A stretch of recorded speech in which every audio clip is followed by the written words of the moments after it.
Here we go, ladies and gentlemen. We're back again. It's Mikey T MMA, my boy Framus, and oh my goodness, did we have a good morning and afternoon of fights today. The card honestly started off a little bit up and down. There were some good performances. There were some boring fights. But man, that main event really just rocked my world. But first of all, how you doing today, man? Thanks for being here again.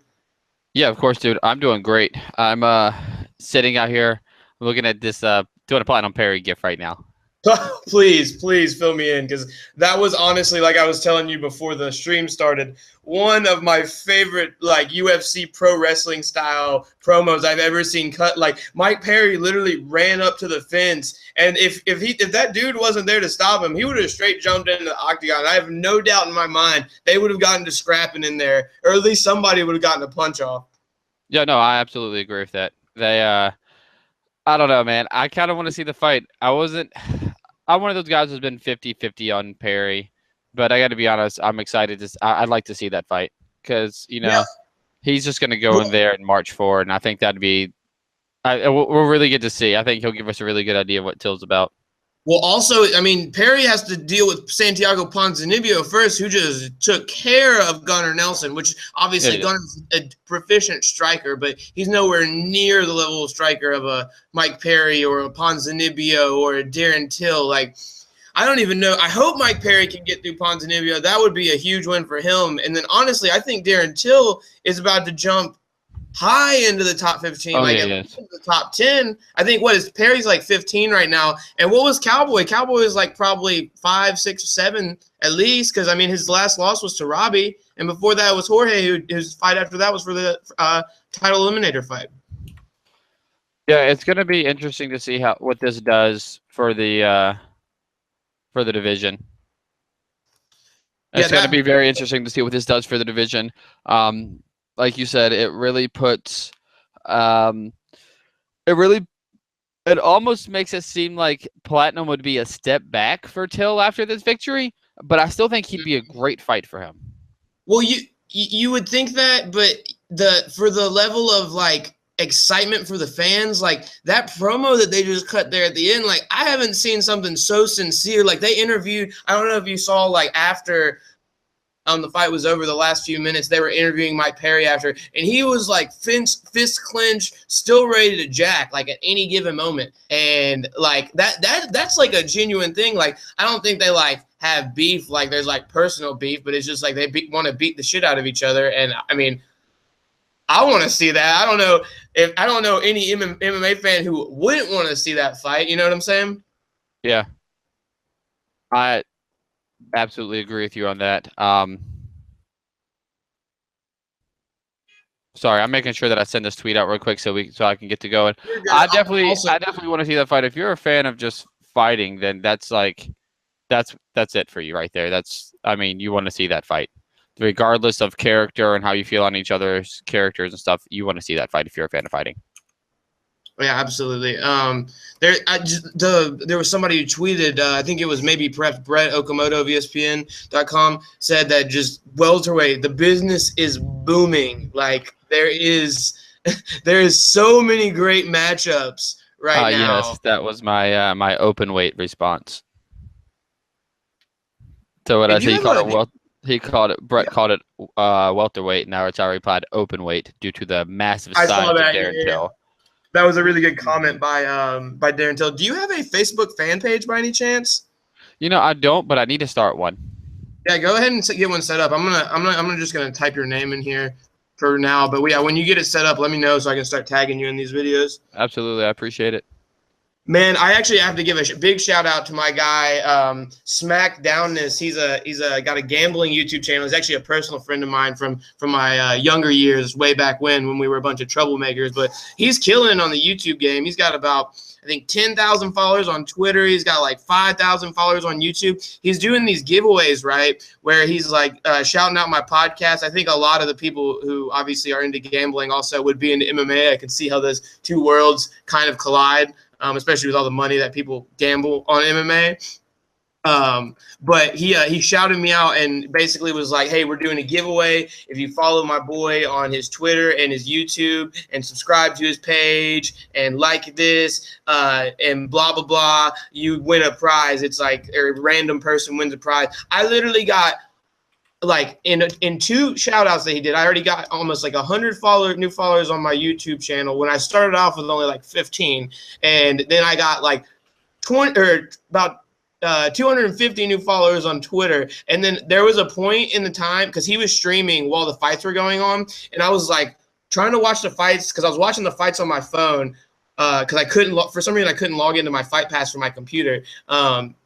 I was watching the fights on my phone. I was trying to live tweet and follow everybody else's tweets on Twitter, but I kept getting these notifications that said Mikey T MMA is lit. Mikey T MMA is lit. Mikey T MMA is lit. So I guess on the thing he was like, "We're gonna make another challenge. You just have to tweet him, tell him how lit he is, and you might have a chance to win a prize." But shout out to SmackDownness if you guys want to follow him. I believe it is spelled. Hold on, let me get that for you so I can verify that. It's literally like my notifications are still blowing up. After we're done streaming, I'll screen share with you so you can see what I'm talking about. It is absolutely ridiculous. What you call it right now? My notifications. Yeah. So SmackDownness is his name on YouTube. That's SmackDoness. Yeah. So go ahead, give him a follow. He does gambling stuff, gives some tips, gives some advice. The usual stuff, but shout out to SmackDownness for helping me expand my page. He's also done a lot of stuff, giving me some advice as to how to expand my better my YouTube page and get my stuff out there. So hopefully he can help us incorporate some of these new things into our shows in the future. Yeah, that'd be awesome. That's awesome. I appreciate him looking out for you as well. Helps build both of us like that. It's nice to see you getting some traction off of this, that it's paying off. Our time here is starting to pay some dividends. And it's doing it pretty early, too. It's actually been a fun ride the last couple of weeks.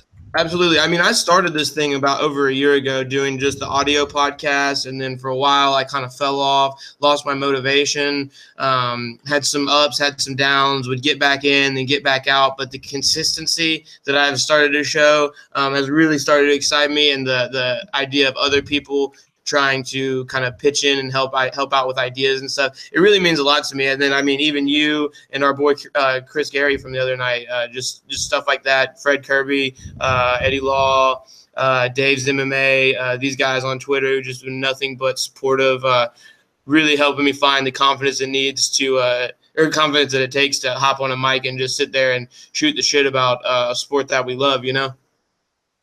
Yeah, exactly. It's a good time. I love being able to, like you said, just shoot the shit about the sport that we love. I've been looking for something like this for a while, so it's nice to finally meet a partner in here that can just shoot it right back with me. Absolutely. That's what I'm here for, man. I've been looking for it for a while myself, so I'm glad I found somebody who can at least hold the conversation and even expand my knowledge to an extent. I mean, we talked about Chris the other night with the Japanese MMA stuff, but I think you've been a little bit more of a hardcore well, I guess I was probably a hardcore since I got into it, but I didn't, like I said, I didn't really get into the sport until, let's see, what was it? I think it was right before Anderson got knocked out by Weidman was, I think, right when I first really started becoming like what you would say like a hardcore, where I was watching fights every week. But you've been around the ringer a little bit longer, so even though I have seen a lot of these fights and whatnot, like going through Fight Pass and then my extensive DVD collection over here.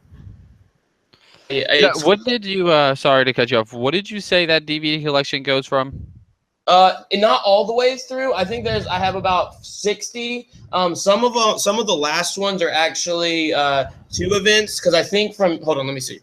From UFC, they stopped making them after UFC 186, or they might have stopped making them after 188. I think I actually lost that one because that was Verdum Velasquez, I think. I can't remember. But yeah, from UFC 179, although Mendez won to, I think it was 188, whatever that was. They were 2-disc collection or 2 event collections on the CDs. So those are 2 events on each of them. So I have about 50 to 60. But the first one I have is UFC 44, and then the last one is UFC 186. And then I also have a collection of Pride DVDs as well. Just there's a store down here in Memphis called Spin Street. It's basically just like a used DVD store. And when I was like fresh into college, that was like the one guilty pleasure I had, was like going and spending my whole paycheck on old fight DVDs, because this was like awesome. pre-Fight Pass days, you know? Yeah. No, we used to do that. That's kind of how a lot of the fan base of the sport was built. Excuse me. Gotta have time for water. Yeah, my voice was feeling a little raspy there. A lot of the fan base of the sport was built on that. Like, the whole reason that Sherdog exists is because they were a DVD and tape, or even before then, before DVDs, they were a tape trader. They did mixed martial arts. They did some pro wrestling and stuff, and that really spawned into like the whole news conglomerate and message board that is Sherdog.com now. You know, Jeff Sherwood built that. There's actually a whole history there with between the UFC and Sherdog with disputes over DVD sales and whatnot. But that's a different story. But so yeah, that's what's really cool about this. A lot of the hardcore fans are guys that just or got men and women who fans of all types who just had to trade tapes or had to find the VHS and download it, or they had rip it and then download it, go to the flea market and find something and sell it to somebody across the pond. That really was so the DVD collecting and tape trading was really how like the hardcore base of this sport was built. So it's pretty cool to still see like a younger guy like you getting into it. I say that like I'm in senior citizen, but it is cool to see newer guys getting into it and still wanting to build the DVD and tape collections. That's pretty dope. To me. Absolutely. I know this probably the DVD thing is a dying industry, but the nostalgia aspect of just like panning over there sometimes and like looking at it, it's just so aesthetically pleasing to me. Like, I've probably watched them all like maybe 3 or 4 times a piece, which is actually pretty impressive, because I'll buy a DVD and watch it once and never pick it up again. But something about those, it's not even the fact that even after Fight Pass came out, I was still buying them just because like that DVD tower, I wanted to get it full. I wanted to have it like all in order, and like, I don't know, it's just something aesthetic about it, you know? Yeah, definitely. No, I understand that, because not just I don't have it out right now behind me. I should move it up here into the shot. It's downstairs. I actually still collect VHSs. I'm working on not like I said, not just fights, but I'm working on VHSs of every theatrical release in the U.S. for the year that I was born in, which is '87. And it's really fun to me that the movie that won the Oscar for the Academy Award for Best Picture that year was The Last Emperor. The irony. Yeah, it is. It is. I love it. That's awesome, man. Well, yeah. So, I mean, let's get into it, man. This card, I mean, it was honestly, I mean, a lot more exciting than the Bellator card last night. I'll tell you that much right now. I went to bed kind of upset at all that last night. Not upset or anything, but just like kind of felt like it was like a little bit of a tease, you know, with the way that the decision went, and Heather Hardy lost, and I'm borderline in love with her. She got her nose smashed in. Just overall, Bellator just did not live up to my expectations tonight. This exponentially exceeded my expectations, without a doubt. I mean, you looked at some of the names on the main card, and we talked about this last night in our preview show, but it was like some of the names on the undercard, it was like, what? We talked about like how obviously they wanted to get the local fighters on the main card and whatnot, but you looked at the undercard, and it was like I saw some of the best fights on here as the undercard, but I mean, I was completely wrong, because I mean, it almost seemed there was only really 1 or 2 fights that I really did not enjoy. I mean, you look at you just start at the bottom. Josh Emmett completely dominating. Aspen Ladd, great performance. Just every single fight. I think really the only one that left a little bit to be desired for me was that Sam Alvey fight. Sam, oh yeah, that's the one. I was gonna say March in Hell, because I didn't know for sure that he was gonna get that nod there. But the Sam Alvey thing, I saw someone like on Twitter. I wish I could remember who it was so I could give them credit for it. But they said something along the lines of, as Sam tried to fight this guy like he fought Rashad, and then it was like a little gif of him just backing up and backing up and backing up, and it just. I mean, he was getting rocked. He's getting blasted there for a minute. And I know he just kind of just kept circling out and trying to get away from the exchanges. And I don't know. I'm not really in the business of wanting to see Sam Alvey fight if that's his style. I mean, if we're going to let him be in the UFC, he's going to have literally fight the very bottom guys of that 185 roster, in my opinion. It's crazy because he has all the talent there. He just not a good, I believe was you last night, I think, so he just pointed out he's just not a good athlete. And that's the problem. It holds him back. And it's almost like he accepts that and he's comfortable being a lazy fighter. And that frustrates me. That frustrates a lot of the viewers and fans. It's great when he goes in there and he gets the knockout on the counter. But if he doesn't get the knockout on the counter, then he's lazy and he just waits for it. And he's content with nothing happening if he doesn't get the finish. That's what it feels like when I watch him fight. One thing I saw there, one thing I thought was hilarious was I think there was a round where it seemed like he kind of got saved by the bell, not saved by the bell like that other cat did where he got dropped, but saved by the bell to an extent where he was getting unloaded on. I think possibly up against the fence. I don't know, maybe he was just getting beat up pretty bad. But then you walk over to the corner and he walks over to his corner and the first thing you hear is his wife's voice because I know his wife is his. I think she's a fighter too, and she's always in his corner, but he's like getting his butt kicked, and then the first thing you hear is just this soothing sound of this beautiful woman's voice. And I'm like, I'm not sure. I've never seen her, so I don't know necessarily that she's beautiful. But she won America's Next Top Model. Yeah. Oh, really? Yep. What? Good for you, Smiling Sam. Good for you. Yeah, right. Good for you. That's everybody's initial reaction. Yeah, you just hear this beautiful voice, and it's like she's trying to give him advice, and I'm just like, man, I'm not sure any advice that she can give you, no matter how great her voice is or how beautiful she may be. I don't think any advice she's going to give you is going to help you in this fight to make up for your lack of athleticism that you just referenced. Yeah, no, not at all. Absolutely not at all. Like I said, it's just he's very content and waiting for a shot. And if the shot doesn't come, then this is the type of output that we get from Sam Alvey. It's that circling and waiting. He did it in a fight a while. He's done it in a few fights. There was one that's really standing out to me, but I just can't remember. But he did the exact same thing. And I'm gonna pull up his record real quick because I'm kind of curious now too. Because he's had so many fights where it was just like. Just left so much to be desired. Like it was just not pleasing to the eyes. It's like we talked about last night. Like we know what high level MMA is supposed to look like, and this is not. This is like looks like a guy that you would see like competing for a championship on your regional circuit in your hometown. You know what I'm saying? Like he's a great fighter. He's a great fighter, or else he wouldn't be here. But okay, so here's his last couple of fights. He lost today to how do you pronounce this cat's name? Emeev? Yeah, Emeev. Okay, and then he beat Rashad, lost to Tali's Lates, but Tali's kind of beat the crap out of him from what I remember him. Nate Marquardt, he did that against. Alex Nicholson, I'm pretty sure he did that against. He TKO'd Kevin Casey, which is, I guess, kind of impressive. He submitted Eric Spicely. Now, that's Kevin really Casey impressive. Doesn't have hands. He's greatly exaggerated. Who are we talking about, Kevin Casey? Yeah. Yeah. I mean, I think he's over in Bellator fighting. Which really blows my mind because Kevin Casey is actually married to Hannah Ali. Yeah. But he is strictly a BJJ guy. So like I want somebody to explain that to me. Yeah.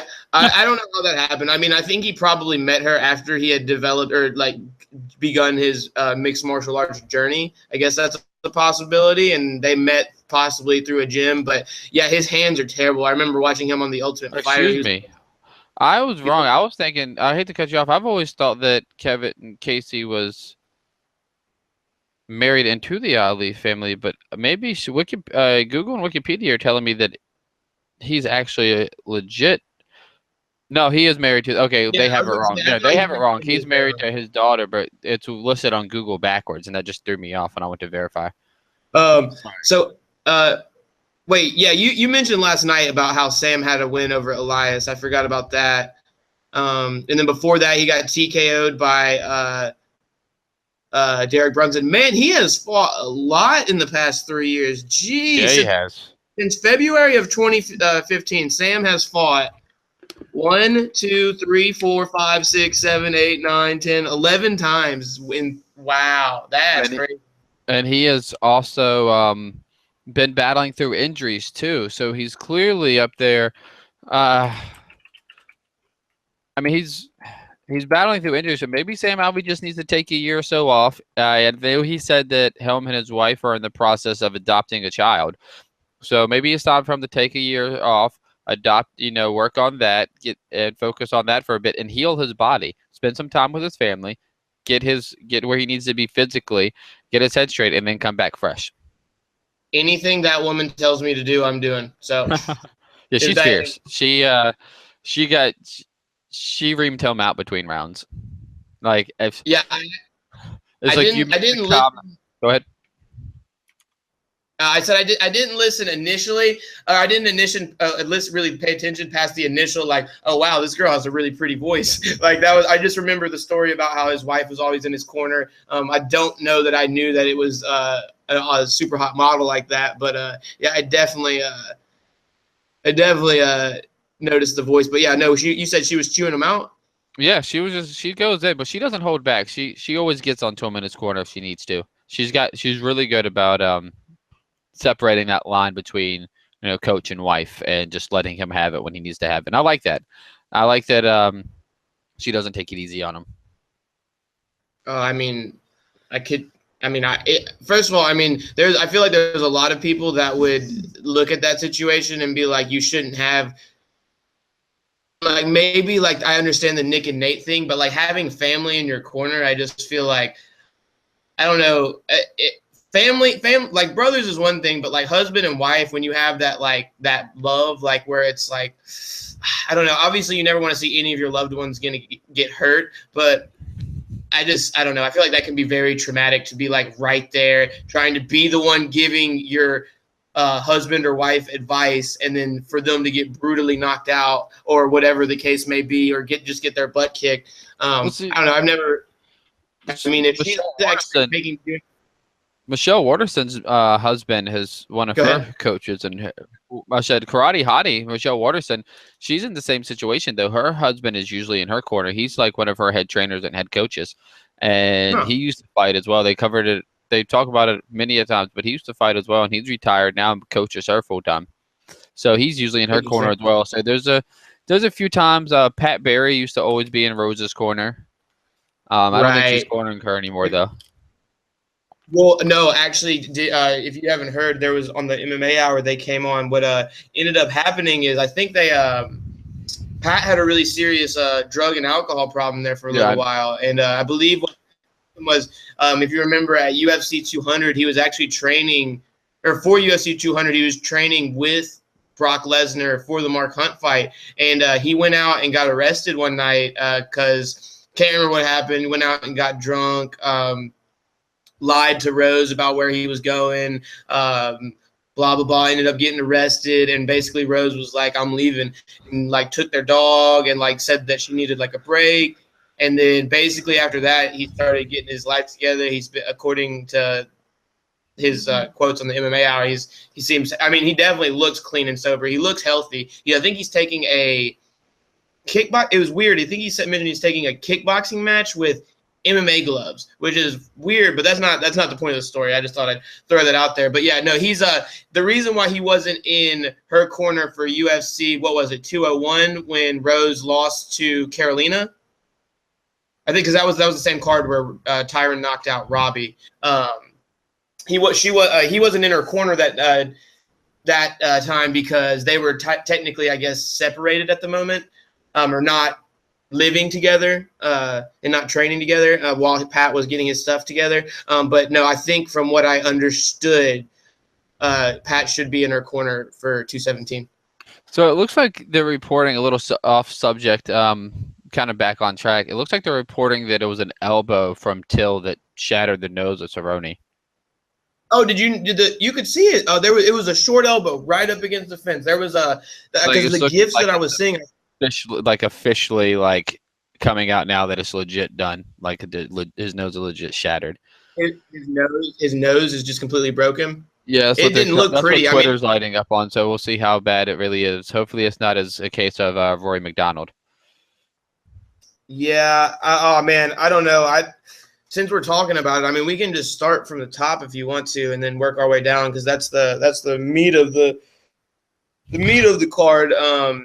What did you think of Cowboy's approach? I liked the way that he came out there and shot for a takedown immediately. I would have liked to see him kind of work the hands and like maybe work that world famous body kick of his to kind of like keep him off balance and then shoot for the takedown. But even later in the round when he was able to get him down, I mean, he was right up against the fence until just popped right back up. Yeah, no, I agree. That I like the takedowns, but that's really about all I liked about his approach. As soon as he started backing up against the fence the same exact way that he did against RDA in their second fight, I knew that Till was going to smother him and use his shots against him. Cerrone's the type of fighter, he needs to get his shots. He needs room to get his shots off. The way that he uses his Muay Thai and his striking, he needs room to get his shots off, and he can't do that if his back is against the cage. And he was going to struggle no matter what in the clinch against the guy the size of Till. I mean, Till is a natural light heavyweight. There's no reason he should be fighting at welterweight.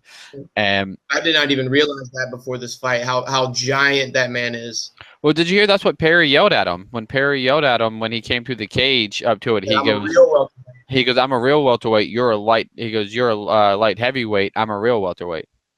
So I really think that big balls like Perry. So Cerrone really should have held the center of the octagon and not backed up and pushed that takedown push that takedown as Till tried to come in instead of waiting until like the counter it the way that he was. Like I said, I think his initial approach as soon as he started backing up, I knew that that he was going to be in for a short night. To build on that, you pointed out the RDA fight as an example of when he kind of turtled up against the fence. I think it was a body shot that hit him again, the RDA fight. But similar to that, also in the Masvidal fight, I thought from the very beginning of the fight, I noticed Till's a southpaw, if I'm not mistaken. I believe. If Masvidal's not, I think he might switch stances a lot. But what I noticed, regardless of the stance, his game plan seemed to take Masvidal's game plan and implement it better than Masvidal did. Like Masvidal finished him up against the fence like that. I mean, he dropped him up against the fence in the first round and almost finished him, and then had him just wrecked him with body shots at the end. But when Cowboy is up on the fence like that and he starts covering up, starts turtling up, that's a sign to attack. And I mean, Till saw it and he ran with it. And honestly, I was impressed with his accuracy, man. He was lighting Cowboy up, and Cowboy has always struggled with guys who've high-level boxing or high-level Muay Thai, good hands. I mean, Cowboy's got good kickboxing, but his hands, his boxing, he's never been able to find the range with his hands or been able to keep his opponents from finding their range with their hands unless he's like implementing that kick and working his takedowns that he started developing later on once he moved up to welterweight. I see where you're coming from on that, but I kind of disagree. I think he's been able to do it as long as he's controlling the rhythm of the fight. He's not a good counter striker, and that's almost like he wants to be a counter striker. That's where he struggles getting his hands off, in my opinion. I can see that. Yeah. I think Cowboy's one of those guys who he always either overperforms or he underperforms to my expectations. Like, it seems like for a while he was always losing to the guys that he was supposed to beat, or he would lose. He would get all the way to the top and then lose the big fight. And then all the guys that he was supposed to beat, he would steamroll. We talked about that last night with the Adriano Martins head kick. These guys that you've never heard of. I mean, I'm not comparing Darren Till to Adriano Martins by any sense of the imagination. But what I'm trying to say is I actually kind of forgot what I was trying to say. Basically, Cowboy came out. He 100% believed that he was going to fuck this kid up, just like Darren Till 100% in his mind believed he was going to mess Cowboy up. And ultimately, I think Cowboy did not plan accordingly for the skill set of Darren Till, and it showed and he paid the price. I mean, he's going to be, for a guy who likes to fight 4 or 5 times a year with a broken nose like that, we might not see him for 6 months to a year, you know? Yeah, it might be a while. Look at Rory. Look how long it took Rory to come back and be the same. And Rory still isn't the same. That's what's kind of scary. I don't know if Rory's still the same. All right, so what? Where were we at when we left off? I can't. Or did you want to give like a really quick intro to, in case anybody else has joined since on your stream that wasn't watching mine? Yeah, if anybody is joining, also make sure that you take the time. If you're joining from my screen, make sure you take the time to subscribe to Mikey T MMA as well, so that you have both of us, and vice versa. And we're doing a UFC Gdansk post-fight. What is it? UFC Fight Night 118. Correct. Yes. Very good pronunciation of that Polish. I had no idea how to pronounce it. I just kind of winged it and just went with the one I heard the most. Oh man! But if Dan Hardy pronounces Karolina Kowalkiewicz' last name the way he does one more time, I'm going to be his retired. What did he say? Did he say Kovalkovich or? Yeah, Kovalkovich or something along those lines. And I'm going to be his like out of retirement fight if he says that wrong like that again, because I am frustrated trying to learn fighter names. I want to hear her say it. How does she say it? I think her accent is too thick to decipher it. Yeah, I don't know if you listen to the John Anik and Kenny Florian podcast, but they actually have a segment because, since one of their jobs is that they have to do is to obviously pronounce these guys' names right. They have a segment. Pronounce. And it's like, can you pronounce the fighter on this card's name? And it'll be like they'll look at the guy's name on the card, and then the next thing will be like an audio clip of that person saying their name, and they'll try to like guess in between. That's great. Pretty good. That is pretty good. Let me like window real quick. But yeah, go ahead. That was like the one guy who was the one cat on tonight's card. It was that had that. Let me pull up the card again right now. Close all my windows just in case. To a moment ago.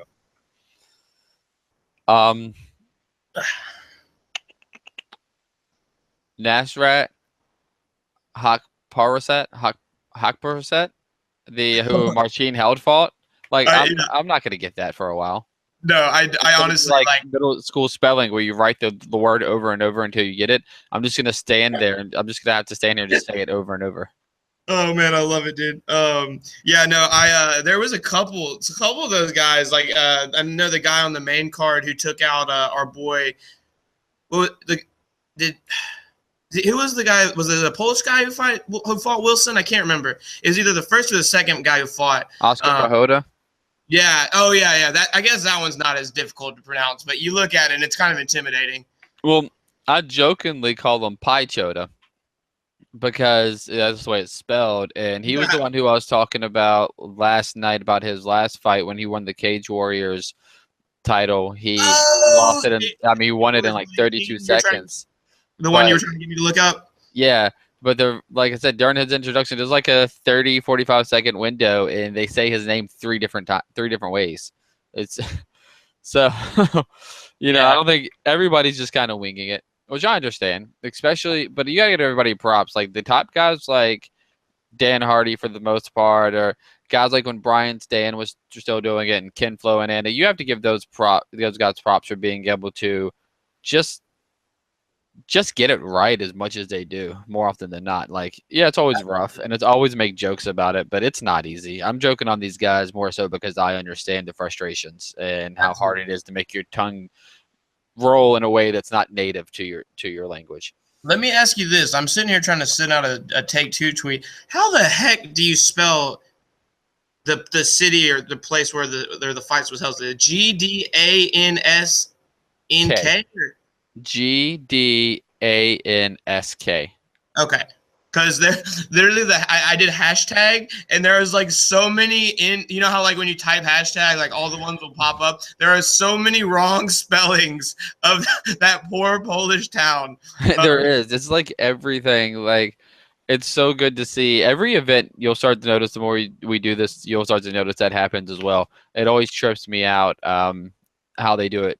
Some people tonight just gave up and they started just tweeting UFC G Dank. Hey, I like that, dude. I like I that. did too. I mean, it was a dank card, so. Yeah, it was dank is the way I would describe that one. So let's gonna go ahead and get back into this now that it looks like we have our momentum going back. We were talking about the Till and Cerrone fight. We kind of jumped around, but Yeah, no. I think what we were saying was we were going to start at the top and work our way down because I kind of had a lot to say about that whole Cowboys approach and yeah. Till's aggressiveness and How'd you feel about it? I gave my take on the last stream that I'll cut yeah. Was into. that How when we started breaking up? Like I remember, like one of the last things we talked about was like how you thought that Cowboy was like trying to be a counter striker. Cowboy wants to be a counter striker, and that that's where he struggles. Like Cowboy struggles counter yeah, striking. He's great if he's pushing the pace and he's bullying his opponent, but he struggles when he tries to counter strike and pick his shots. He's the type of guy that needs to get off, needs to hold the center, and needs to throw volume. If he had come out with an approach kind of like more so like Kovalevich, then I believe then he would have done better against Till. That's what I was expecting coming to approach the fight like that. Like you said, I agree that I thought it was great the way that he opened up and went for the takedown, tried to go for the takedown early, even though he didn't get it. I wish he would have tried to commit to it, hung on to him a little bit longer.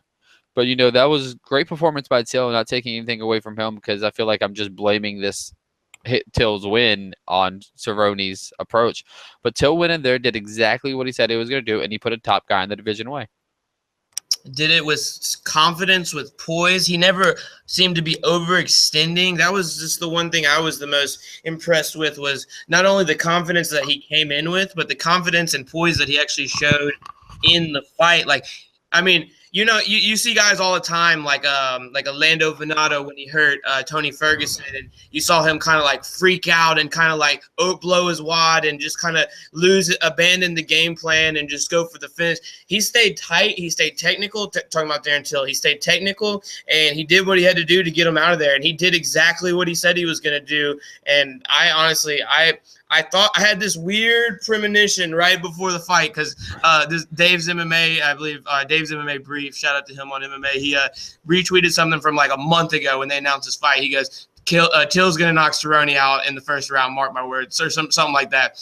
And then the rest of his fight picks for the card, which were actually almost the exact same as mine, except I had Cowboy, I think, like third round TKO or something like that. I was hoping that Cowboy was going to use his wrestling to drag him into the deep waters, get him into those later rounds, because we've never seen Darren Till. We talked about that last night. He's only been to the fourth round one time in his career in the middle of nowhere, Poland, fighting somewhere. So, I mean, he didn't have to go to those deep waters tonight. I'm interested to see what he can do against Mike Perry, Santiago Ponzinibbio, Kamaru Usman. I mean, shoot, we can even throw him up there in that. I can't. There's just so many options for him. I mean, I saw one person say they want to see him in Wonder Boy, and I'm like, that's a little too soon. But I mean, I wouldn't even be surprised to see him if he could keep that range that he could take out Wonder Boy like that. I mean, it's crazy. Like I said, I feel like Till versus Mike Perry would be a step back right now, but it's a fight I am interested in seeing. Welterweight's still in an interesting spot. This helps shake it up a little bit more, but we already know that the next title shot's going to the winner of Lawler. Yeah, the Lawler fight. So, I mean, that leaves a little bit of time for the division to kind of sort itself out in the meantime in the process. I like that. I would like to see the possibility of Perry versus Till next, just for the fun of it. And it's not often that, maybe it was just me the way that I felt about how Till came off after the fight, and I like his confidence, but it's not often that Mike Perry comes out looking like the good guy. And I felt like Perry came out looking like the good guy today. Till kind of came out immediately after he was bragging about how he has a size advantage over his opponents and how he's big for the division. Basically rubbing in his face that, hey, I shouldn't be here, but since I'm here, I'm just going to do whatever I want. Absolutely. It comes off a little, his confidence came off a little more as arrogance tonight and bothered me a little bit. Give me 1 second. You're good. Just to build on that, like you said, Mike Perry, even though he jumped, like, looking like he was about to jump the cage and do all this crazy stuff. I mean, you hear him talk after the fight, and he makes valid points. I mean, like, why wouldn't you want to see this fight if he doesn't get past Ponzinibbio? I mean, it's a great fight for the fans. It's going to be somebody who's actually willing to stand in there and trade with him instead of someone who is going to look to make it to where he's off of his back or try to find a wrestler who is just dominant and take him down, which we haven't seen anybody do to Mike Perry yet. We saw him get kind of neutralized by Alan Jouban, but besides that, really, Mike Perry's been able to stand up with everybody, and Darren Till's just another example of that. Ponzinibbio is another example of that. So I like to see that these fan-friendly matchups that they're making. But I mean, as far as Till walking away, or Perry walking away as the good guy, I kind of got that as well. Especially when you hear him in the moment when he's like fight, like that kind of stuff, you kind of see him as kind of like this thuggish type, like he's got the tattoos on his face. But then you hear him talking. I'm not saying he's the smartest guy in the world. I'm not saying he's very articulate with his words, but he knows what the type of person that he is, and he stays true to his colors. And I really respect that in a world where everyone wants to be like Colby Covington, for example, wants to be Conor McGregor, even though he's the most boring fighter in the world. Great fighter. Nobody wants to watch you fight because every time. I don't think it's that they want to be Conor McGregor. I know you're a fan, but you give too much credit to Conor. He wasn't the first person to do it. He won't be the last person to do it. So I'm just going to go ahead and throw that out there right now. So no, I mean Tito swung his dick around long before Conor could even walk. So let's just go ahead and cut that shit out right now. Fair enough.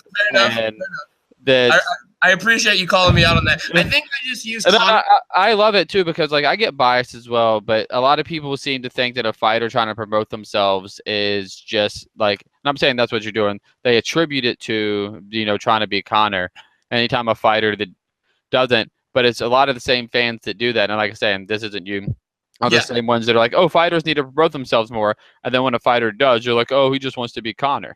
Well, Conor wasn't the first person to do it, and somebody's going to eventually come along after him that does it more entertaining anyway. I think for me, and the reason why I personally, obviously I'm a huge fan of his, but I think the reason for me why I use that example is because in my time since I have been watching the sport, like I wasn't around for days. I wasn't around for like what's another name that comes to mind of someone who really tried to push himself. I know Chuck was a huge star. He didn't really have to do a lot of talking. He kind of let his but look at guys like Rampage. I mean, Rampage is a prime example is that he was that mouth, that personality, that boldness right there out there. He was the first one going. Did you see? And a lot of the things that we're going to have to listen to, and it's a shame because we had such a good card tonight. But we're about to hear another week or so about Conor dropping the F-bomb on air. So, yeah, I heard that, and I was really disappointed, man. As someone who has, Conor's showed his bigotry many a times. Yeah, he messed up a lot in that Floyd thing, the whole that whole interaction. But that one thing, like, because I think Floyd dropped the second F-bomb, not the usual F-bomb that we referred to, the homophobic slur.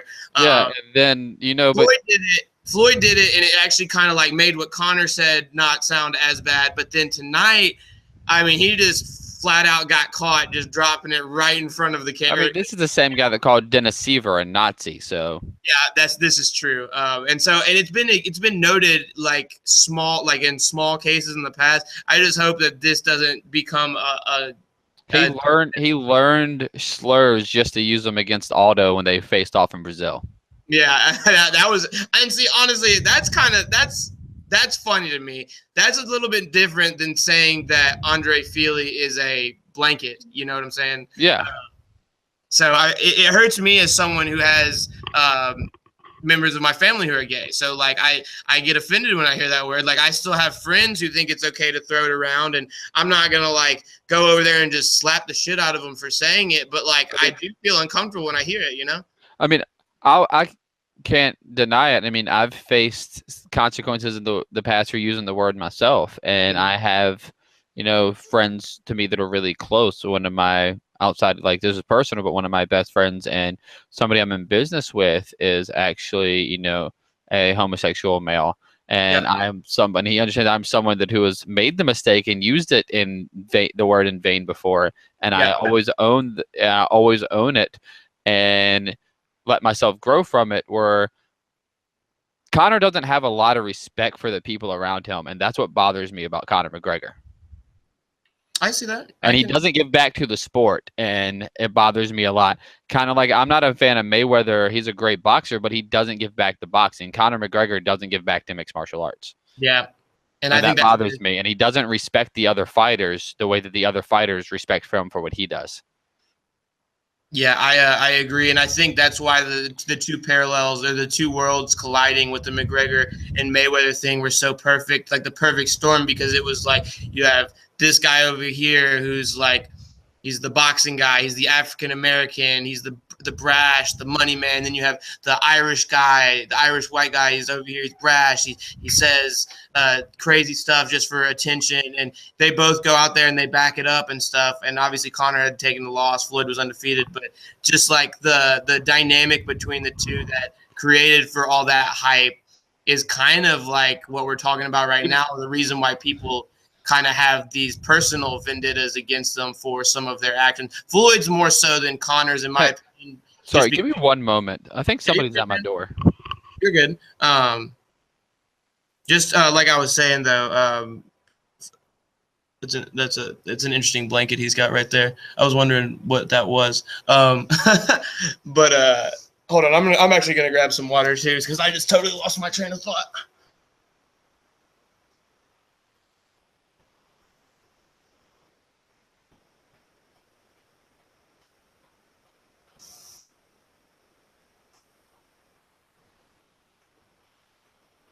I wonder if anybody's actually watching this. If you guys don't know, my name is Michael Thompson, Michael Jordan Thompson. You can follow me, Mikey T MMA, on Twitter. My YouTube is Mikey T MMA as well. You good? So yeah, sorry about that.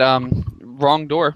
That's actually happened to me before. I was in here moving this very bookshelf right here in, and right when it happened, or right when we were moving it in, this lady and her son walked in. I live in an apartment complex. This lady and her son just walk in, look at me, and they look around and they see all my, like, obviously not the stuff that is in their house, and they're like, I am so sorry. I'm like, you just scared the ever-living shit out of me. I've had that. I live in a college town, so I've had that in the neighborhood that I just moved out of.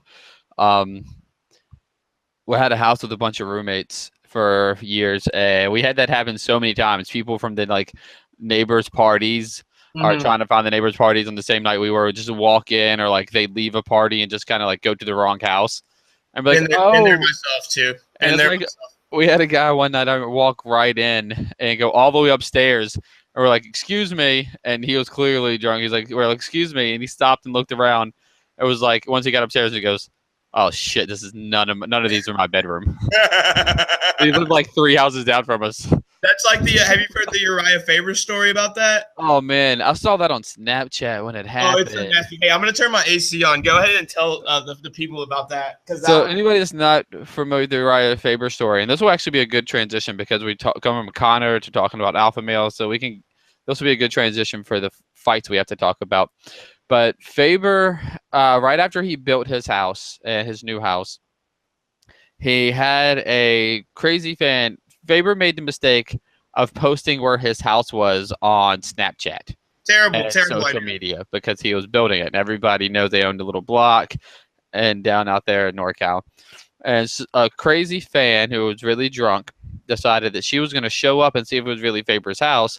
She knocked on the door. He opened it. She let herself in, made a straight line to the back of the house to one of the bathrooms that he had featured in the Snapchat video, and proceeded to lock herself in the bathroom and then shit all over his bathroom and herself and pass out.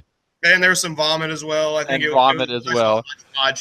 So if you actually look it up, there's a Snapchat that's been floating around for a while. Faber tells the story a lot better than the Joe Rogan Experience.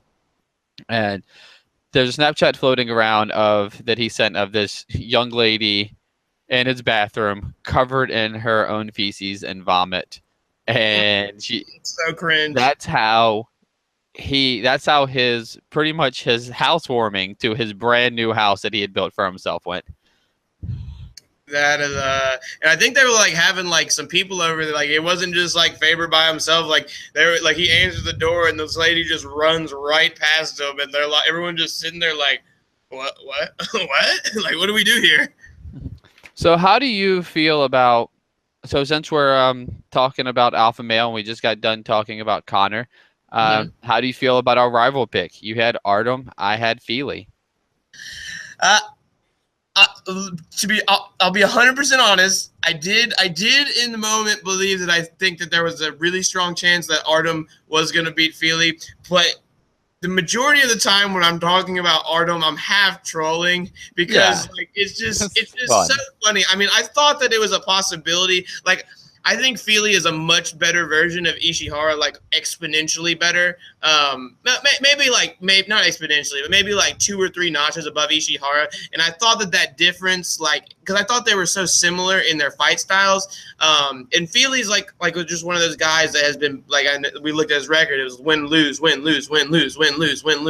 and he's coming off a loss, so I really should have seen it coming more based on the past. But I mean, Artem was kind of dinging him up at first. I know he did. I think he got Artem got a bloody nose or something by the end of the first. But by the time Artem wasn't able, or by the time Feely started putting those takedowns on him at the end of the round, I knew the fight was over. Yep.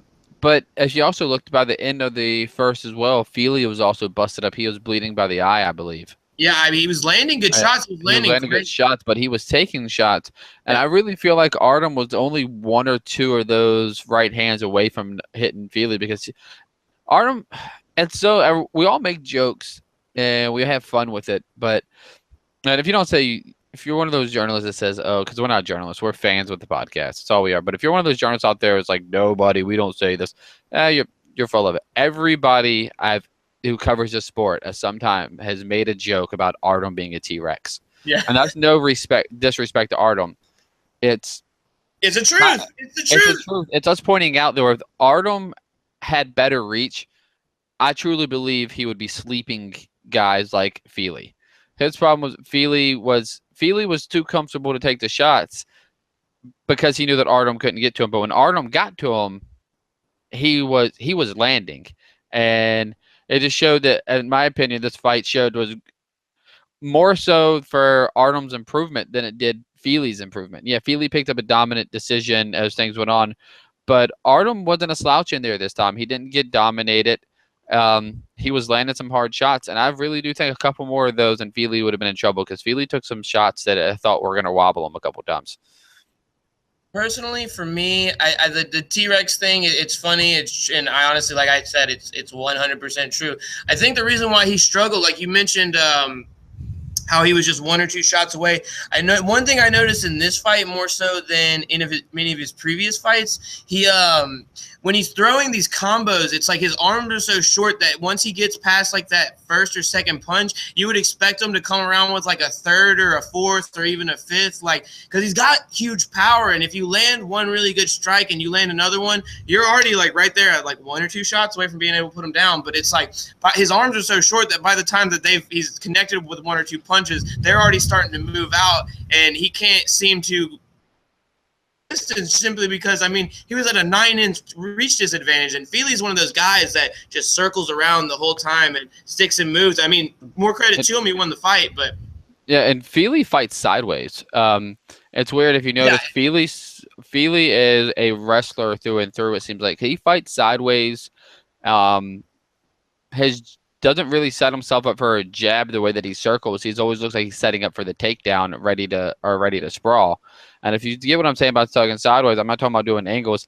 Most fighters fight with 1 foot and 1 hand clearly in the front, and the other 1 foot in front of the other, where he kind of keeps his shoulders and his feet squared up and then walk sideways, circles out of his opponent.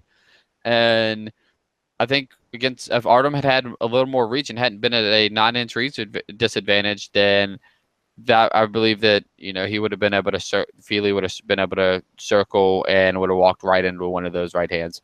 But that's not the way it went. Feely ended up finding his range, boxed him up a little bit, and then solidify those takedowns. Yeah, Team Alpha So, Male to the finest. oh, absolutely, those guys. But look at the roster out there too. I mean, they have guys out there, even though he's not fighting right now. Chad Mendez is still out there. Um, Faber's out there. Those two guys alone, no matter who else, Castillo, those are guys that are gonna be able to teach you how to. They have some those guys Holdsworth. especially Holdsworth, man. Holdsworth wrestling is out of this world. What happened to him is a shame Yeah. because I mean his striking is great, but his striking was coming along, but his wrestling was out of this world. I mean, he was like one of the youngest American jiu-jitsu black belts ever, from what I remember. He was more far advanced than most of your MMA guys when it comes to jiu-jitsu, and I believe that's how he won the Ultimate. He won the Ultimate Fighter, didn't he? With dominant jiu-jitsu. I don't remember him having. I mean, his striking came along earlier in his UFC career, or later. After the Ultimate Fighter earlier in his career, but I remember him on the Ultimate Fighter. Oh, it was the season with Miesha Tate and Ronda Rousey, because he was flirting with old Juliana Pena. I remember that specifically just because of that one moment. Yeah, he was. Season Chris 8. Holdsworth has won all of his fights. He was undefeated in his career, and he won all of his fights except for one by submission. He has 1, 2, 3. Chris Holdsworth. He's not undefeated, or he lost that as an amateur? No, Chris Holdsworth is undefeated in every. He was undefeated as an amateur. He was undefeated and as an exhibitionist pro boxer. He was undefeated, which would be his. No, Chris Holdsworth never lost. He suffered that injury in training and has the concussion issue, so he can't fight now. I know all about that, because in all this stuff about like Cody saying that TJ gave him a concussion in practice. No, what did you just say? I thought you said something about he had suffered a loss in comp. Maybe I misheard that wrong. Oh yeah, no. All of his wins except for one are by submission. Oh, okay, and yeah. The only one was his last fight that wasn't by submission. It was a unanimous decision at UFC 173. Who did he fight? I remember. He fought Chico. He fought Chico Camus in his last fight. Yeah, I remember that fight vividly. That was Barao Dillashaw won. Man. Which was when Dillashaw landed like that? Was it like some crazy like 26 punch combo to win the fight? Like that was the second one, I thought. The first one he hit him with that head kick that dropped him. But that's what it was. It was the second one that he ever wound him. The second one was in Chicago, and I was still under the impression that the first one was a fluke, and that not a fluke to say, but that you remember that punch that Dillashaw landed in the first round, just that overhand that floored him, just literally looked like he fell back in slow motion. I'm not saying that I thought that had changed the dynamic of the fight, but it definitely changed the dynamic of the fight. But I'm saying I thought that Barao was never the same after that. Like I thought, like he couldn't see, like he didn't seem to look like the Barao that fought Faber or the Barao that had fought Eddie Wineland. But TJ clearly came back and proved in that second one that all that moving around and stuff that he was doing really does work. Well, think about it. That Mike Easton fight that he had showed that he had made a tremendous step in leap in competition. Like a lot of people thought that would be tough because Easton had great hands, and Dillashaw had been stopped just a few fights ago, previous to that by Dotson. Yeah. And so it looked like he was going to be one of those guys that was going to rely on his wrestling ability. And then he came out in the Mike Easton fight, and he just put hands on Easton. Oh yeah, I actually need to go back and watch that one, because I remember him winning, but I don't remember, like, I can't visualize how the fight went down. He was a decision though, wasn't it? Yeah, that's when he started really showing his. That's when he really started showing that his striking. He started using his angles and his footwork really popped out in that fight for the first time. I wonder what fight was it that Dwayne came in. Yeah, see, because he lost to Asunao, and then he had lost a split decision to Asunao. Then he came back and just floored and just had the unanimous decision over Easton. Then it's cool though that he avenged that loss to Asunao at 200. I thought he was going to be a little too. He beat the brakes off. I thought he was going to be a little that it was too soon for him going into the Barral fight, and he came in there and did it twice. So yeah, I mean, yeah, same thing with Cody and Dominic. Sometimes those guys who you think are coming in too soon are the ones that shock you the most. But hey, let's get back to this card, man, because there was literally so many good fights tonight, and we have not. Karolina Kowalkiewicz versus Jody Escobar. That one, I want to go ahead and toot my own horn. Outside of the finish, which I thought that Karolina could have gotten the third any time due to the way that the second ended. I feel like I predicted that one pretty perfectly. You know, Jody kept marching forward and trying. At the beginning, first 2 rounds, she was marching forward, and Karolina just started using that momentum against her, and then she started walking her down and trapping her in the clinch, and it was the combos. It was the clinch and the combos that turned out to pay off for Karolina. If you notice by the end of the fight that anytime Karolina went for the clinch, Jody would immediately reset her position on the other side of the octagon. She would just turn and move away and turn her back and just get the hell out of there because she didn't want to be in that clinch. Because Karolina, every time she locked up with her, is 3, 4, 5 shots.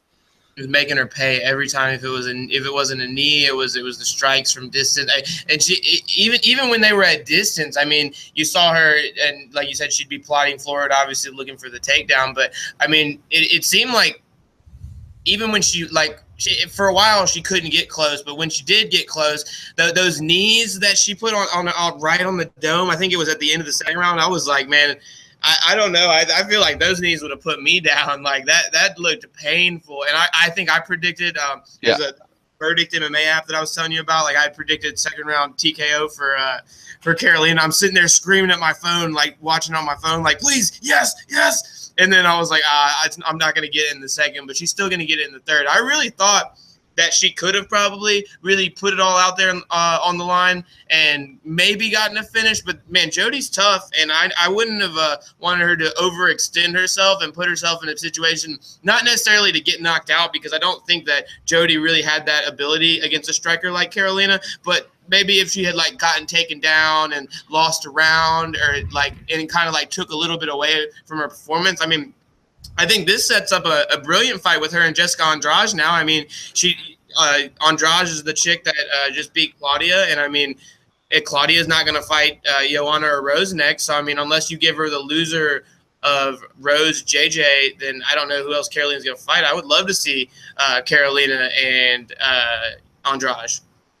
Yeah, I would too. I think that's kind of the fight to make. I'd have to, I said in my official pick that I did for Fights with Frey that I was going to pick, that I would pick Karolina over anybody in the division not named Claudia Joanna. But I think I would take, after showing, Karolina put on a great performance, but I think I'd pick Andrade in the match right now. But mainly, I think if Andrade had gotten Escobar in that much trouble, then she would have gone for the finish. And I thought she was going to catch her in that armbar for a second too. That would have been amazing. Yeah. That would have been amazing. But how did you feel about how did you enjoy the fight? Oh, absolutely. I mean, I've always been one of those people that I think, and I don't want to correlate looks of a fighter to how excited I get based on their fighting ability. But when I think a fighter looks good and they fight really well, that really gets me going. I think, I know a lot of people don't agree with me, but I think Joanna is very attractive. I think Karolina is very attractive. I think Claudia is very attractive. So when I see girls like that one have the look, but unlike Paige Van Zandt, they actually can back it up with the fighting ability that gets me going, man. I would marry her. You must be like Alan Joban's biggest fan then. Yeah. I hear that. Yeah, no, I'll give him to him. He's a handsome man. He's a very handsome man. Oh man, then you need to go back and catch up on Akiyama's career. Sexyama. Oh, Sexyama. No, I know about Sexyama. I know about Sexyama. I caught. There was a couple of fights that I think I might have caught towards the end of his career. Maybe just on replays and stuff. It's but no. Shame that injuries caught him when they did. Yoshihiro Akiyama is his name. Yeah. He was a fun guy, man. During his run, that was something, man. Not to digress, but there was a something I saw somewhere, some local promotion or something. But the guy's nickname, he was a Mexican dude. His nickname was the Sexy Mexi. I thought that was pretty good. Oh man, I love bad nicknames. Like my favorite nickname currently, to get off track, is Ray Borg's nickname, the Texmanian Devil. Oh, yeah. That one's crazy. There's a couple of, I'm not gonna lie, there's some really good nicknames. There are some absolutely terrible ones. Honestly, I'll have to sit down and think about that one, and maybe I'll get back to you on that on the next episode, because there are literally so many awesome nicknames out there. Like, honestly, the Axe Murderer for Vanderlei and Pride, that there was nothing that described him more than that saying itself. Like, the Axe Murderer, he was literally just chopping folks down. And then sometimes you have a nickname that is so good that it becomes your name, like Shogun. Yeah. Like Shogun Hua, that's what you know him as. That's who he is. Like Mauricio. Yeah. Nobody calls them by their real name, but it's like, a Shogun Ninja. Then there's there was Ninja Hua. I don't know if you ever. That's what I just said. Yeah. So, yeah, no, it was good. How did you feel transitioning back to the card? Try and keep this one on track. How did you feel about the Juan Blachowicz fight versus the Devin Clark? I had that weird standing rear naked choke that I don't know how Devin didn't get out of. Yeah. I think he was hurt a little bit before it too, because he was getting hit with big shots, and I'm not saying that ultimately led to that, but I think he got caught off guard. I mean, it was almost like a bulldog rear naked choke is what it looked like. It was so strange. I haven't really seen like someone. I've seen like I think Faber tapped somebody with a rear naked choke while he was literally like hanging on their back, but this was like kind of from the side, so it was a little bit like a modified bulldog rear naked choke combo. Both fighters were still standing, and Devin's leg was actually behind Juan's leg, so the trip may have been there if he wanted to get out, but the choke was definitely in. I would have at least tried it. He tapped so quickly because there was so much pressure on the choke. He immediately knew he had it and just put every amount of energy that he could in it. But it's possible that he may have been already hurt and just knew that it was safer to get out of there than anything else at that moment. Also, sometimes if you do look for that trip, like I know that you said that the leg was on the outside or whatever, when you do look for that trip, I've been in situations in jiu-jitsu before where I thought that it would be good to try to escape by taking it to the mat, but then you end up realizing that if you don't end up in the right position when you fall, then that rear naked choke's gonna, or whatever if you want to call it, is gonna be even deeper and tougher to get out. So you're gonna have to get out of it immediately when you hit the ground, or else you're gonna be in trouble. So I think he probably was weighing his options, and also that squeeze might have just been deadly too, because he tapped so quickly. Yeah, no.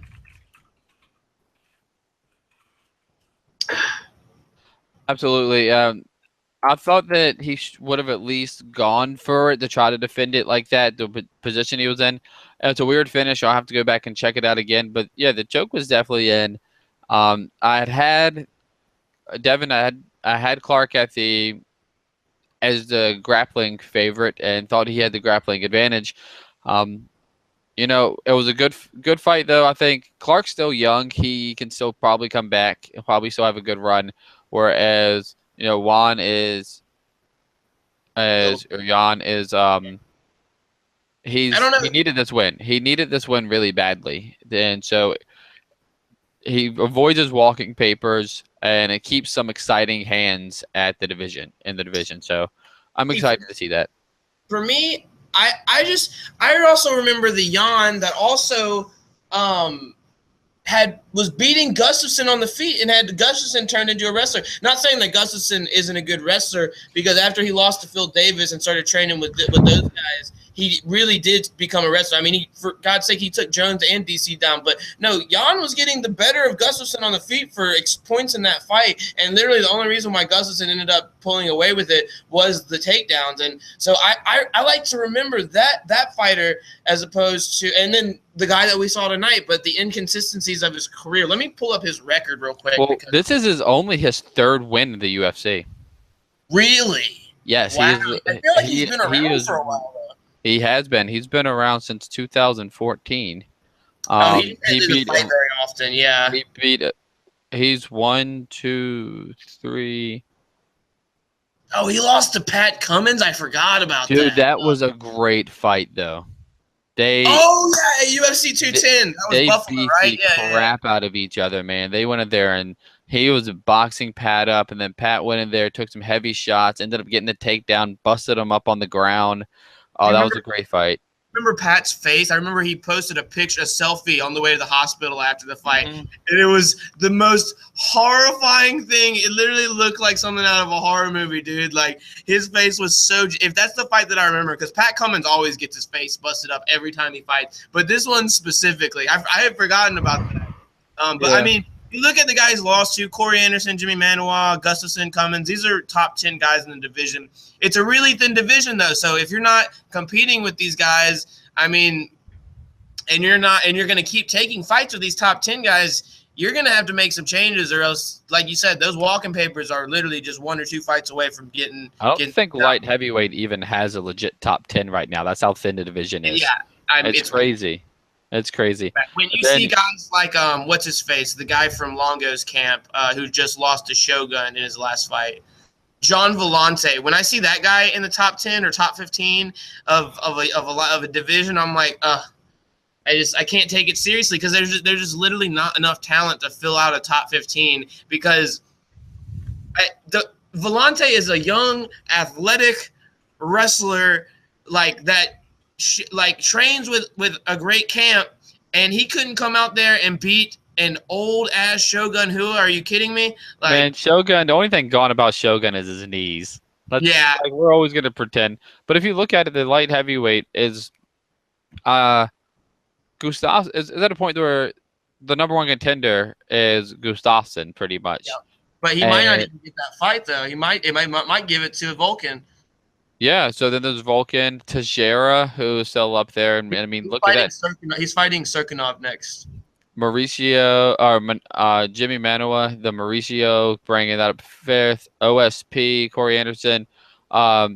Is Misha Serkinov even in the UFC anymore? Yeah, no. You're thinking of okay. So it was he lost to Nikita Krylov, and that's what I'm thinking about. And Nikita Krylov went to that Russian or whatever KSW, I believe. Serkinov right after that. No, he beat Krylov, and then Krylov left, and then Serkinov was supposed to be the next big guy before he got dealt with by Vulcan, but there were contract disputes, and the UFC, there was a week or a couple of days where the UFC had actually let go of his contract. Yeah, that's exactly what I'm thinking of. And they ended up working things out, and then his next fight back was against Vulcan, and he got knocked out in no time. Nikita Krylov actually knocked out Emmanuel Newton the other day. The former. Yeah, it was quick too, wasn't it? Yeah, he beat that man up. And Newton's kind of towards the tail end of his career. I mean, veteran, but And it's crazy too. People don't realize Newton has been around for 14 years now. 50. He's been around since 02, 03. Really? What promotions was he fighting in? Was he a Strikeforce guy before? Man, he fought all the way back in. He fought all the way back in WEC back in the day. Let me pull it up. Really? Because I've got Misha up now, so I just click on it. Newton's first fight was against Brian Ebersol. Do you remember him? Oh my gosh, that tells me all. Yeah. His debut was a loss to Brian Ebersol in November 2013. Then he fought in WEC back in 2004. Did some time at King of the Cage, MFC, Bellator. So he's a true road warrior, man. The first time I ever saw him fight was when he got who's spinning back fisted him? King Mo? Or was it? Did I remember that backwards? No, was it You remember that backwards. He's the one who Yeah, put he's King Mo on back his his ass. hand King Mo after King Mo was the champ. Or no, King Mo was the striker. No, it was Joey Beltran. He knocked out Joey Beltran with that spinning back fist. Oh The God, it was Mexicutioner. horrifying, dude. Just so horrifying. No, he knocked out King Mo and Joey Beltran with spinning back fist. Actually, yes, we're both right. nice. High five. Boom. Boom. Yeah. Let's see. I got to kind of wrap this up here. You want to talk about the last fight on the main card, and then just pick highlights someone's in the prelims? I mean, because we kind of between the first video and this one, we kind of touched around on almost everything now. Yeah, we're gonna have to start just putting a format sheet and doing like cue cards. Yeah. We can do the like if you want to type one out, or I'll type one out and we can email it. That way we stop getting so distracted with other MMA talk. So the main card, the last fight was Oscar Pijota and Jonathan Wilson. Quick, I actually did not see this fight, so if you want to just take the lead on this, I'm going to take a piss break. I'll come back and we can get to some of the highlights from the prelims, and then we get out of here. Yeah, the Oscar Pijota and Jonathan Wilson fight went very similar to Jonathan Wilson's last fight against Kudabala, and he was where he started off strong and was looking for his shots, and then he got tentative, and that's part of the problem that Wilson seems to have throughout his UFC career. Is that he likes to get tentative and start looking for the – I don't know if he slows down due to cardio. I mean, he looked great tonight physically. Looked like he took the year off to get himself in shape, get healthy, make the weight cut properly, and lose the size moving down. But he still slowed down after the first round, and Oscar Pijota just went in there and used Superior's technique and avoided the power shots and really kind of boxed up Jonathan Wilson, controlled the fight. And every single round of this fight, Jonathan Wilson was saved by the bell. And 1, 2, and 3, I believe that if either of the rounds had a few more seconds in them, another 30 seconds, he wouldn't have made it out. So Wilson, while he's an exciting fighter, probably back to the drawing board for him. Maybe a regional thing, a couple fights out. Millennium MMA is a great camp, but he was just outmatched tonight by a prospect. Tonight was the night of prospects for the most part. He was outmatched tonight by, well, I can't say that. It went 50-50 across. Yeah, but Wilson was outmatched by Pijota tonight, who came in as the Cage Warriors middleweight champion and just did his thing in his hometown. So I would like to see where they do Pijota next, but I really think that he is like the next breakout star. I think he's going to be like one of the futures of the middleweight division. Awesome. Yeah, you said he was the Cage Warriors champ before this? Yeah, he was Cage Warriors. Like long standing, or would he just won the belt? He won it back in June with that 32-second knockout, so they got him over pretty quickly. Huh, interesting. That's that's the way to do it. He was also more active. He's also been a more active fighter. Jonathan Wilson hasn't fought since last October. Oh, wow, yeah, definitely. That's going to cause some problems. I think it's back to the drawing board for Wilson, and I think Pijota is probably top 10 material within the next 2 years. If I'm gonna hold you to that. And just let the record be known that it's currently Mikey T MMA 0 and Framus 1 in the old pick'em contest. Yeah. Yeah, definitely. Hopefully the Andre Feeling Autumn Ball. So next fight card, I'll let you pick. We can get down together and figure out which fight. Yeah, which fight we're gonna do the rival pick on. We can alternate. I promise to all the listeners out there, I will not troll myself out of a chance to win this time. But now that we got that one out of the way, let me go ahead and just say a couple things that I noticed from the prelims. Prelims are actually pretty good. I'm not gonna lie. Aspen Ladd looked fantastic. Thought the stoppage could have been a little early. She had a little bit of problems, I think, in the first round, if I remember correctly. But it was only gonna get worse for Lena if they didn't get her out of there, because she just had that really dominant position and she was not really answering. What did you think about that? I thought the stoppage was fine. Once Lena was mounted, she stopped defending herself. She was rolling over.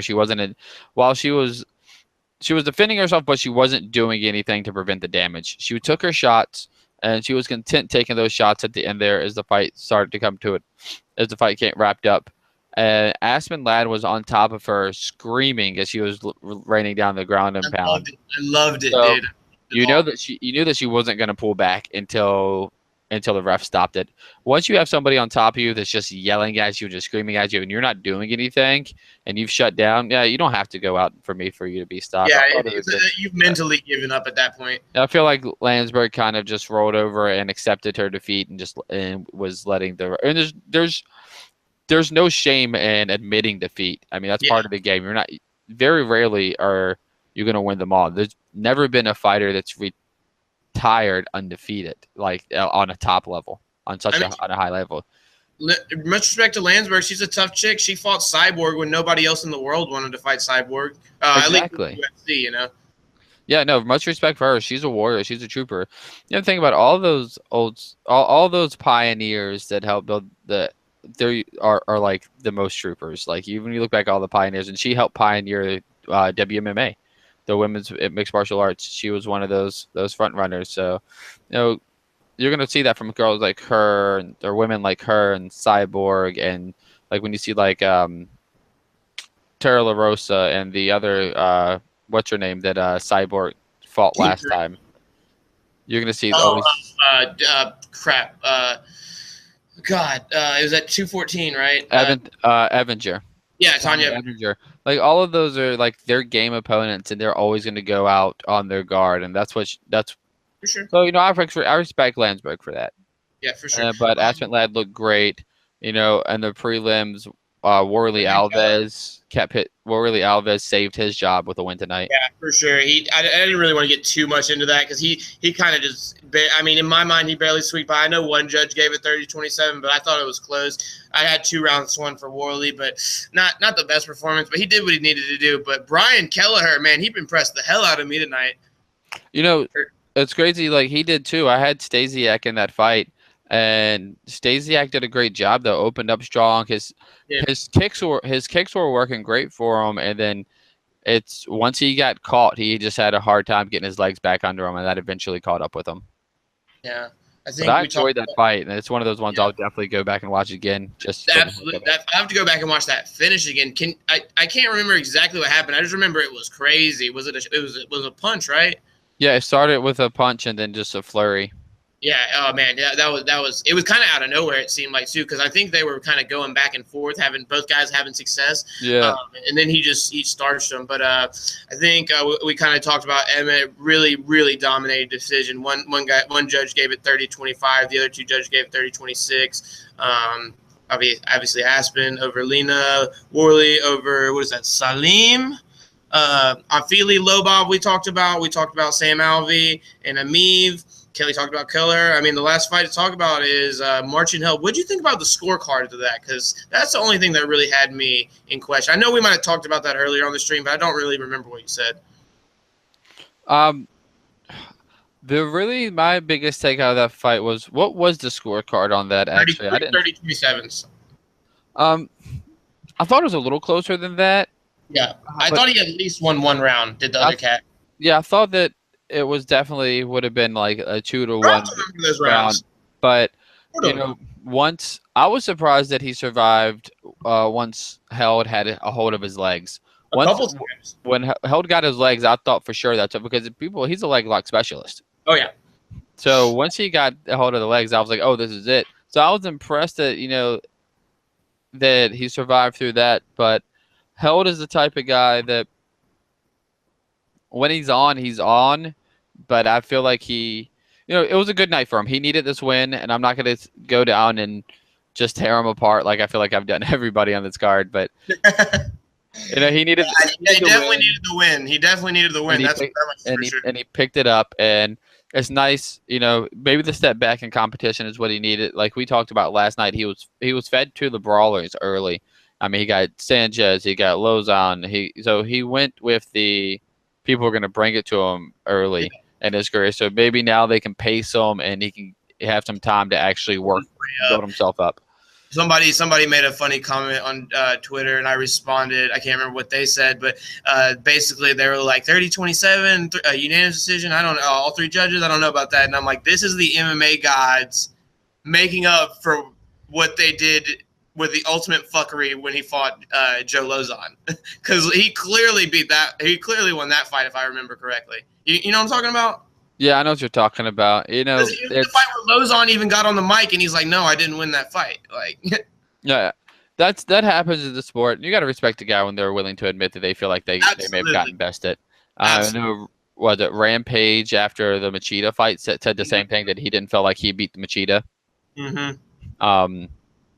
Machida after one of his fights said the same thing.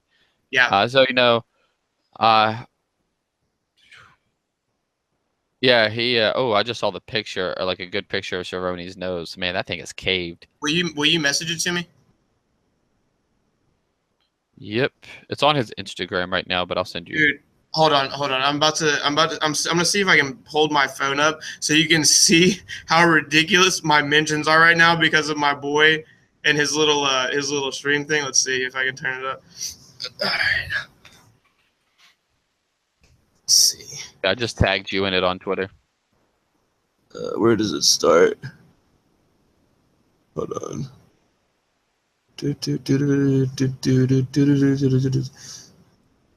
People were freaking out after that knockout in the main event. But look, hold on, let's see.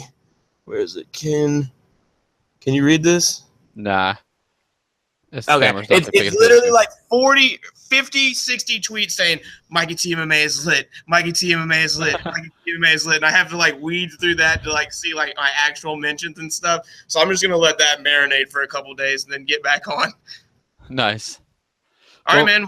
This has been fun, dude. I think we might have to do some splicing together to get those videos. But I mean, if you know how to do that, I think you're probably more technologically equipped. Yeah. To do it. I'll put something together. I've got some stuff I gotta take care of real quick, but my project for the next 24 hours would be get this video clipped and upload it for us. Dude, sounds awesome, man. I appreciate it. Once again, dude, you're the man. All right, thanks, dude. It's been a good time. So for me and Mikey, for Framus and Mikey DMMA, I'm Framus. Make sure you follow Mikey at mikeyjthompson on Twitter, and me at Framus. You can also find us on YouTube. Subscribe to our channels. The support and feedback we appreciate. It will help us get better, and just let us know what you like, what you don't like, so we can keep getting better and growing for you guys. I just want to say thank you for everybody who's listening, for everybody who came over from my channel. Go ahead and subscribe to his channel. Everybody from his channel, go ahead, if you messed with me, subscribe to mine. We appreciate you guys. Keep it coming. We're gonna get a name. See if since we got a couple days before the next fights come up, see if you can put out some ideas for some names. Maybe I might try to come up with something and do like a poll on Twitter or something. Yeah, definitely. Let's see if we can do that. Put together 3 or 4 names and send out a poll and see if people jump on it. Cool. Sounds good, man. Well, sounds good. Well, go ahead and hit that end. We appreciate everybody watching, and we'll see you guys next time. All right. Peace.